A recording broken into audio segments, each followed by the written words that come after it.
तपाई यतिखेर हेर्दै हुनुहुन्छ त्रिशुली खबर टिभी। 24 घण्टा ताजा खबरको लागि हाम्रो च्यानललाई सब्स्क्राइब गर्नुहोला, नजिक रहेको बेल आइकन दबाई हामीसँग जोडिनुहोला।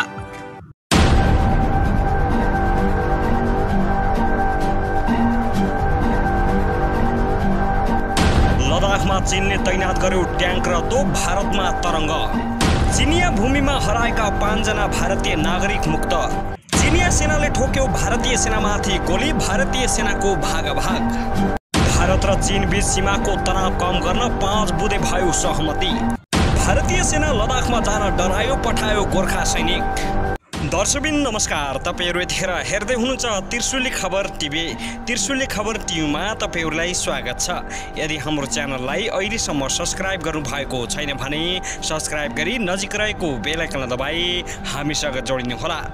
दर्शकबिन आज पनि हामी तपाईहरुमाझ विशेष अपडेटका साथ उपस्थित भइसकेका छौं। यो भिडियोलाई अन्तिमसम्म हेरी हाम्रै साथ दिनुहोला। दर्शकबिन सक्दो शेयर गर्न पनि नभुल्नुहोला। दर्शकबिन भर्खरै मात्रै प्राप्त समाचार अनुसार भारत र चीनको सीमावर्ती क्षेत्र पूर्वी लद्दाखमा चीनले तोप र ट्याङ्क तैनात गरेको छ। भारत र चीनको सीमामा भएको झडपका कारण दुवै देश बीचको सम्बन्ध बिग्रिँदै गएको छ।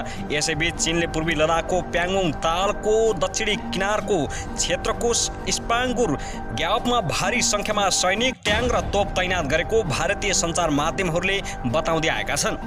उक्त क्षेत्र भारतीय सेनाको राइफल रेन्ज नजिक रहेको छ। त्यसपछि भारतले पनि आफ्ना सेनालाई अलर्टमा राखेको बताइएको छ। गत जुन 15 तारिकमा भएको पहिलो हिंसात्मक झडपमा 20 जना भारतीय सेनाले ज्यान गुमाएका थिए भने दोस्रो पटक 29 अगस्तमा 1 जना भारतीय सैनिकको ज्यान गएको थियो। त्यसपछि दुवै देश बीचको अवस्था तनावपूर्ण रहेको छ।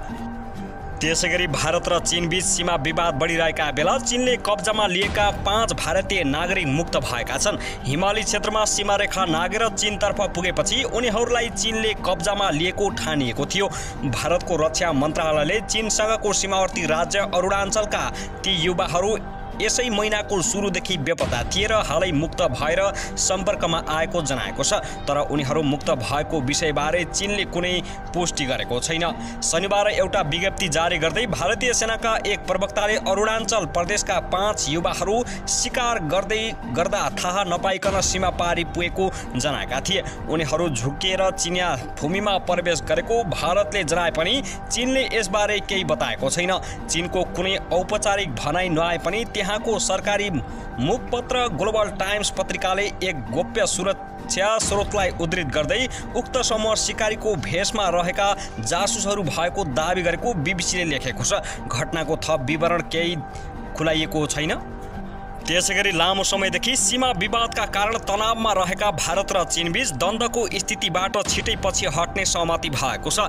यससँगै भारत चीनबीच एक अर्काले सीमा क्षेत्रमा गोली हानेको आरोप लगाएका थिए भने भारतले चिनिया सेनाले आफ्ना 5 नागरिकलाई अपहरण गरेको आरोप लगाएको थियो। बिहिबार मस्कोमा दुई देशका विदेश मन्त्रीबीच भएको छलफलमा सीमाको तनाव कम गर्ने सहमति भएको हो।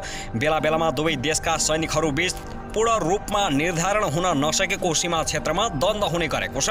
दुवै देशले एक अर्कालाई सीमा नागेर आफ्नो क्षेत्रमा प्रवेश गरेको आरोप प्रत्यारोप गरेका छन् र जुन 15 मा दुवै मुलुकबीच हिंसात्मक झडप भएको थियो। एउटा संयुक्त वक्तव्यमा दुई शक्तिशाली राष्ट्रले अहिलेको अवस्था कुनै पनि पक्षको हितमा नरहेको बताएका छन्।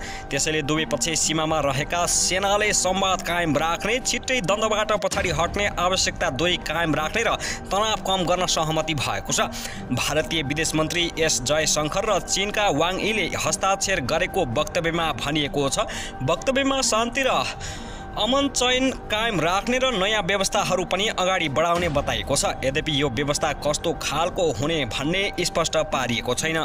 भारत र चीनबीच जारी सीमा विवाद सुल्झाउनको लागि 5 बुँदे सहमति भएकै दिन चीनले भारतीय सेनालाई लद्दाखको प्याङ्गोङ तालको दक्षिणी भागबाट पछि हट्न चेतावनी दिएको छ। चीनको सरकारी मिडिया ग्लोबल टाइम्सले यदि भारतीय सेना प्याङ्गोङ तालको दक्षिणी भागबाट पछि नहटे चिनिया सेना पुरै हिउँदभरि त्यही बस्ने बताएको छ। चिनिया सेनाले भारतीय सेनालाई पुरै जाडो महिनाभरि त्यही बस्न बाध्य पार्ने चेतावनी दिँदै ग्लोबल टाइम्सका सम्पादक हो सिजिनले ट्विट गर्दै भनेका छन्, भारतको सैन्य तन्त्र र उनीहरूलाई उपलब्ध गराइने सुविधा कमजोर छ। कयौं भारतीय सैनिकहरू यहाँको चिसो मौसमका कारण, कठाङ्ग्रिएर वा कोरोना भाइरसका कारण मर्नेछन्। यदि यहाँ युद्धको स्थिति आयो भने भारतीय सेना निकै छिटो पराजित हुनेछ।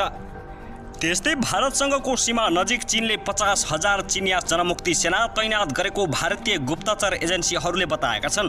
भारत सरकारका उच्च तहका व्यक्तिहरूलाई यस विषयमा जानकारी गराएको इकोनोमिक टाइम्सले जनाएको छ। लामो दूरीसम्म मार हान्न सक्ने क्षेप्यास्त 150 वटा युद्ध विमान पनि चीनले सीमा क्षेत्रमा तैनात गरेर राखेको भारतीय एजेन्सीहरूको भनाइ छ। गुप्तचर एजेन्सीहरूका अनुसार तत्काल दुई देशका सेनाबीच युद्ध हुने खतरा नभए पनि भारतीय सेना आगामी दिनमा आउन सक्ने खतरा सामना गर्न तयार अवस्थामा बसेका छन्।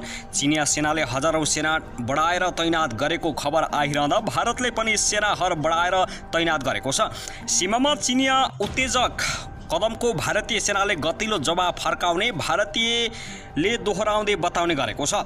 गत मई महिनामा चिनिया सेनाले सीमा क्षेत्रमा संरचनाहरू खडा गर्ने र हतियारहरू तैनात गर्ने कार्य थालेको बताइएको छ। पछिल्लो समय भारत र चीनबीच लद्दाख नजिकैको क्षेत्र, गलवान उपत्यका, प्याङ्गोङ ताल लगायतका क्षेत्रमा विवाद बढिरहेको छ। गत जुन 15 मा भारतीय र चिनिया सेनाबीच विवादित गलवान उपत्यकामा झडप नै भएको थियो। त्यसबेला 20 जना भारतीय सैनिकको ठाउँको ठाउँ ज्यान गएको थियो। हालै मात्र सीमा क्षेत्रमा दुवै देशका सेनाले गोली समेत चलाएका थिए।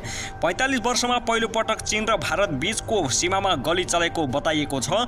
दुवै देशले एक अर्कालाई पहिले गोली चलाएको भनेर आरोप लगाएका छन्। सीमा विवाद सुल्झाउने विषयमा दुवै देशबीच छलफल पनि जारी छ।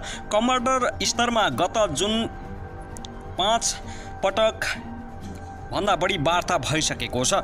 हालै रुसमा पनि भारत र चीन र रक्षा मन्त्री सीमा विवादबारे साम्य बनाउने सहमति भएको छ। त्यसैगरी नेपाल र भारत बीच सीमा विवाद चर्किरहेको छ। यही समयमा चीन र भारत बीच पनि सीमा विवाद उत्कर्षमा छ। यही बीचमा भारतले चीनसँग विवाद भएको गलवान क्षेत्रमा गोर्खाली फौजको 3 बटालियन तैनात गरेपछि यसले क्षेत्रीय कूटनीतिमा कस्तो प्रभाव पर्छ भन्ने विषयमा बहस सुरु भएको छ। गोर्खा रेजिमेन्टका रहेका सैनिकहरू मध्ये अधिकांश नेपाली रहेको पनि यसले नेपाल भारत सम्बन्ध र जारी सीमा विवादमा कस्तो असर पार्छ भन्ने विषयलाई महत्त्वका साथ हेरिएको छ। भारतीय सेनामा 7 गोर्खा रेजिमेन्ट छन्।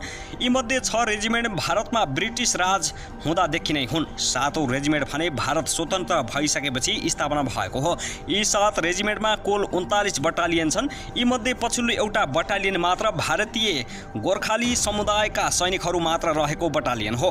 अन्य 38 वटै बटालियनमा नेपाली युवाहरू छन्। भारतका 7 गोर्खा रेजिमेन्टका 39 बटालियनमा 46,000 जति गोर्खाली सैनिकहरू छन्।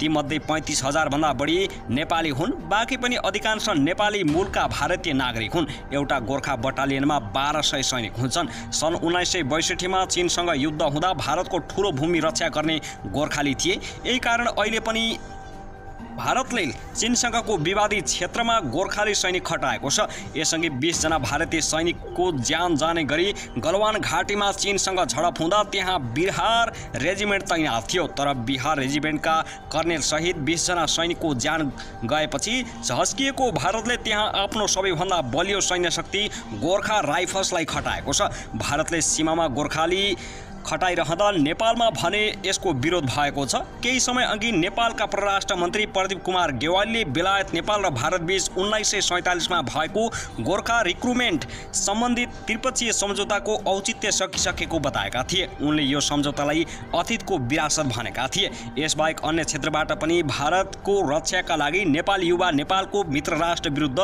युद्धमा सहभागी हुन नहुने आवाज उठ्दै आएको छ। नेपालले गोर्खा भर्तीमा कडाई गर्ने संकेत गरेपछि भारतीय कूटनीतिज्ञहरूले यस विषयमा नेपालीलाई चेतावनी नै दिएको छ।